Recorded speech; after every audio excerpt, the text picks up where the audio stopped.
Welcome to my channel easy banking with Sushma Sharma. आज हम बात करेंगे एक नए टॉपिक के बारे में जिसका नाम है अटल पेंशन योजना। देखिए, गवर्नमेंट की 3 स्कीम्स थी, 2 स्कीम हमने ऑलरेडी डिस्कस कर ली हुई है। आज एक लास्ट स्कीम डिस्कस करेंगे हम, अटल पेंशन योजना।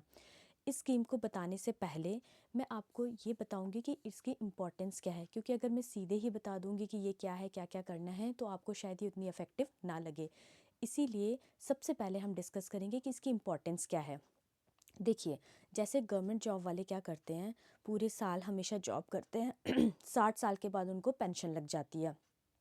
अगर पेंशन ना लगे तो गवर्नमेंट उनको एक इकट्ठे पैसे देती है ताकि वो अपनी बाकी की लाइफ स्मूथली जी सकें, अपने छोटे छोटे खर्चों को पूरा कर सकें और अपने 60 के बाद भी वैसे ही लाइफ जी सके जैसे वो 60 से पहले जीते थे।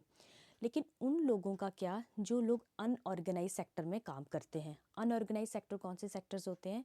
अनऑर्गेनाइज सेक्टर वो सेक्टर होते हैं जिनको 60 साल के बाद कहीं से पैसा नहीं मिलना होता, ना उनको कोई पेंशन मिलनी होती है, ना उनको लमसम पैसा मिलना होता है। जैसे कि जो डेली वेजर्स होते हैं, जो प्राइवेट जॉब्स करते हैं, जो घरों पे काम करते हैं, जो किसी शॉप्स पे काम करते हैं, जो रेडी वाले होते हैं, जो स्ट्रीट वेंडर्स होते हैं वो सारे लोग, जिन लोगों को 60 साल के बाद कहीं से पैसा नहीं मिलना गवर्नमेंट की तरफ से, या वो लोग या किसी कंपनी की तरफ से जिनको कहीं से पैसा नहीं मिलना, उन लोगों को ये स्कीम, उनके लिए ये स्कीम है।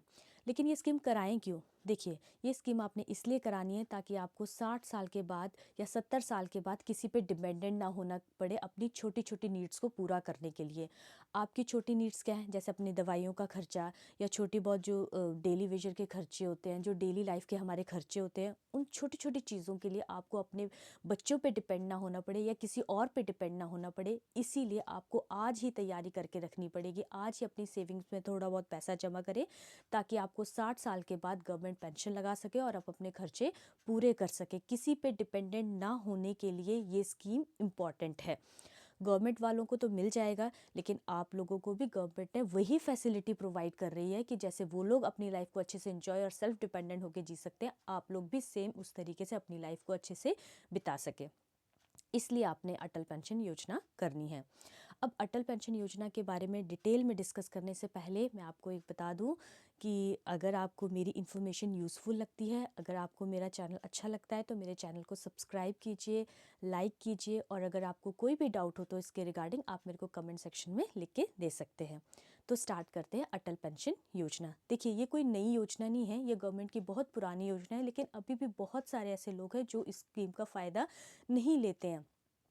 मैंने आपको बता दिया कि स्कीम का फ़ायदा क्या है। ये आपको सेल्फ डिपेंडेंट बनाती है, आपको किसी पे डिपेंड नहीं होना पड़ेगा 60 साल के बाद। यही इसका मेन मोटिव है। इसमें होता क्या क्या है वो हम डिस्कस करेंगे पॉइंट बाय पॉइंट।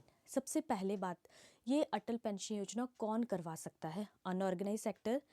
कितने साल के लोग इसको करवा सकते हैं? देखिए, इसको 18 साल से 40 साल तक के लोग करवा सकते हैं। जो भी 18 साल से 40 साल तक के हैं वो सब इस स्कीम को करा सकते हैं।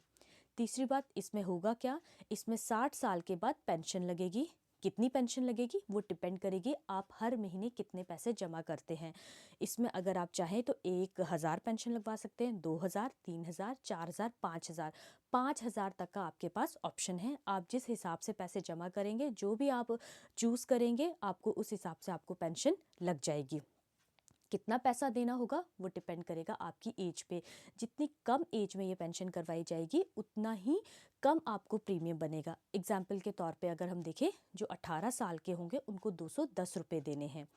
जो आपके 25 साल के आसपास होंगे उनको आपको उन्होंने 350 रुपये के आसपास देना है। जो आपके 35 यानी 35 साल के होंगे उनको 900 के आसपास ये देना होगा। ये अमाउंट चेंज होता रहेगा आपकी एज के हिसाब से। जितनी एज में, जिस एज में आपने कराया होगा उस हिसाब से जो प्रीमियम बनता होगा बैंक वाले आपको अच्छे से एक्सप्लेन भी कर देते हैं। मैंने आपको एग्जाम्पल के तौर पे 1-2 एज का बता दिया हुआ है। अब इसमें फ़ायदे क्या, देखिए, आपके पास एक और ऑप्शन है। अगर आप मंथली ना दे सके, अगर हर महीने ये पैसा ना दे सके, तो आप ये पैसा क्वार्टरली या हाफ ईयरली भी दे सकते हैं, यानी 3-3 महीने बाद या 6-6 महीने बाद भी इस पैसे को दे सकते हैं। इसका फ़ायदा क्या है कराने का? पेंशन लगेगी वो मैंने आपको बता दिया, लेकिन अब अगर सपोज़ कीजिए अगर किसी कस्टमर की 60 से पहले डेथ हो जाती है, उस केस में क्या होगा? देखिए, अगर हस्बैंड ने कराई है तो उसके वाइफ़ के पास 2 ऑप्शन है, या तो जो भी उसका पैसा जमा किया उसके हस्बैंड ने वो इंटरेस्ट के साथ उसको वापस मिल जाएगा, पहला ऑप्शन। दूसरा ऑप्शन, अगर वो चाहे तो पेंशन भी लगा सकती है, उसको उसके हस्बैंड की 5,000 रुपये पेंशन भी लग जाएगी जब वो 60 साल, उसके हस्बैंड की एज जब 60 साल होनी होगी, उसके बाद उसकी वाइफ़ को ये पेंशन लग जाएगी। और सेम केस वाइफ़ के साथ भी होगा, अगर वाइफ़ की डेथ हो जाती है तो हस्बैंड को भी यही 2 ऑप्शन मिलेंगे, चाहे तो वो पैसा इकट्ठा ले ले इंटरेस्ट के साथ, या तो फिर वो भी पेंशन लगा ले। अगर इन केस दोनों की डेथ हो जाती है, अगर दोनों की डेथ हो जाती है तो जो भी उनका नॉमिनी होगा, जो भी उनका वारिस होगा, उसको पेंशन नहीं लगेगी, लेकिन उसको जो भी पैसा डिपॉजिट कराया होगा वो इंटरेस्ट के साथ मिल जाएगा। और इसमें क्या है, इसको कराना कैसे है आपने? देखिए, ये जो पेंशन है ये हर एक बैंक में, पोस्ट ऑफिस में भी अवेलेबल होती है, या आप वहाँ जाके करा सकते हैं। बैंक को आप बोलिए कि आपने अटल पेंशन योजना करानी है, वो आपको फॉर्म देंगे। आपने अपना आधार कार्ड, पैन कार्ड साथ रखना है। आधार कार्ड और पैन कार्ड की फ़ोटोकॉपी भी ज़रूर साथ में रखनी है, क्योंकि वो भी आपको उसके साथ देनी होती है। जब अगर अटल पेंशन योजना हो जाएगी, उसके बाद बैंक आपको एक प्रान नंबर देता है, जिसको हम बोलते हैं परमानेंट रिटायरमेंट अकाउंट नंबर। ये क्या नंबर है? ये नंबर के थ्रू आप देख सकते हैं कि आपने कितना पैसा डिपॉजिट किया है, आपका कितना पैसा हो गया, कितना इंटरेस्ट है, ये सारी डिटेल आपको इस नंबर के थ्रू मिल जाएगी। नेक्स्ट क्या है, अगर सपोज़ कीजिए किसी को बहुत इमरजेंसी है, या कोई कुछ ऐसे सर्कमस्टांसेस आ गए हैं कि उसको पैसों की बहुत नीड है, उसको पैसों की बहुत ज़रूरत है, तो कुछ ऐसे केसेस में गवर्नमेंट आपको ऑप्शन देती है कि आप अपनी पेंशन का जो भी पैसा आपने जमा कर रहे हैं वो आप ले लें। वो आपको कुछ चार्जेस के कटने के बाद, कुछ नॉमिनल से चार्जेस होते हैं, वो कटने के बाद आपको इंटरेस्ट के साथ आपको सारा पैसा वापस मिल जाता है। अब इसके अलावा मुझे लगता है मैंने सारा कुछ एक्सप्लेन कर दिया। अगर उसके अलावा भी आपको इसमें कोई भी डाउट हो तो आप मेरे कमेंट सेक्शन में पूछ सकते हैं, मैं आपके डाउट को सॉल्व करूँगी या एक्सप्लेन करूँगी। और अगर आपको अच्छा लगे तो प्लीज़ मेरे चैनल को सब्सक्राइब कीजिएगा। Thank you for watching my channel. Thank you so much.